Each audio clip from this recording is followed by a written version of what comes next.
സമയം,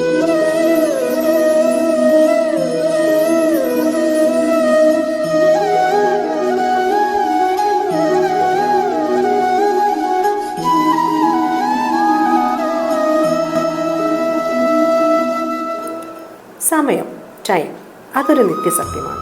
ഒരു കാര്യം നന്നായ നമ്മൾ പറയും നല്ല സമയം, മോശമായ പറയും മോശ സമയം.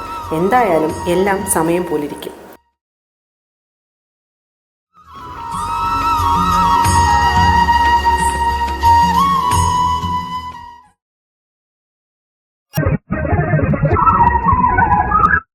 സൂര്യൻ എന്ന ദിവാകരൻ്റെ തേജസ്സിൽ ആകൃഷ്ടിയായി ഭൂമി വട്ടം കറങ്ങി ചുറ്റിത്തിരിഞ്ഞു വരുമ്പോൾ ഡേയും നൈറ്റും ഉണ്ടാകുന്നു. അങ്ങനെ ഡേ ആൻഡ് നൈറ്റ് പിന്നീട് മന്ത്സും ഇയേഴ്സും ആകുന്നു. ഇതൊക്കെ ഓർക്കാൻ എളുപ്പത്തിനായിട്ട് നമ്മൾ ബ്ലൂ പ്രിൻ്റ് പോലെ കാലണ്ടേഴ്സ് ആക്കി. കാലണ്ടറിൻ്റെ കാര്യം പറഞ്ഞപ്പോൾ അത് ഇതിലും ഫുൾ കൺഫ്യൂഷൻസ് ആണ്. ജനുവരി മുതൽ ഡിസംബർ വരെ ഗ്രിഗോറിയൻ കലണ്ടർ, അത് യൂണിവേഴ്സലി അക്സെപ്റ്റഡ് ഒക്കെയാണ്. പക്ഷേ ഇന്ത്യയിലെത്തുമ്പം അത് ശകവർഷമാകും. പിന്നെ കേരളത്തിലെത്തുമ്പോഴോ അത് വീണ്ടും കഥ മാറും. തമിഴ്നാട്ടിൽ നിന്ന് കടമെടുത്തതാണെങ്കിലും നമ്മൾ മലയാളീകരിച്ച് കൊല്ലവർഷ കലണ്ടറാക്കി. ടെക്നിക്കലി ഇതെല്ലാം സോളാർ കലണ്ടേഴ്സ് ആണെങ്കിലും ഒരുമാതിരി തമ്മിൽ ചേരാത്ത സിബ്ലിങ്സിനെ പോലെ ഒന്നിച്ച് സ്റ്റാർട്ടാകുകയില്ല, ഒന്നിച്ച് എൻഡാകുകയില്ല. ഇതിനിടയ്ക്ക് വേറെ 6 പേര് വരും, ഋതുക്കൾ.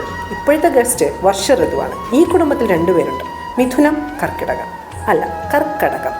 സാൻസ്ക്രിറ്റിൽ നിന്ന് ട്രാൻസ്ലേറ്റ് ആക്കിയപ്പോൾ ഒരു വള്ളി കൂടി കർക്കിടകമായി. അവിടെയും തീരുന്നില്ല. പേരുദോഷത്തിൻ്റെ മാല പടക്കമാണ് പാവം കർക്കിടകത്തിന്. വറുതിക്കാലം, കെടുതിക്കാലം, പഞ്ഞമാസം എന്നൊക്കെ തള്ളി പറഞ്ഞാലും മറ്റുള്ള മാസങ്ങൾ പോലെ തൻ്റെതായ പ്രാധാന്യം കർക്കിടകത്തിനുണ്ട്. രാമായണ മാസം, ചികിത്സാ മാസം എന്നൊക്കെ.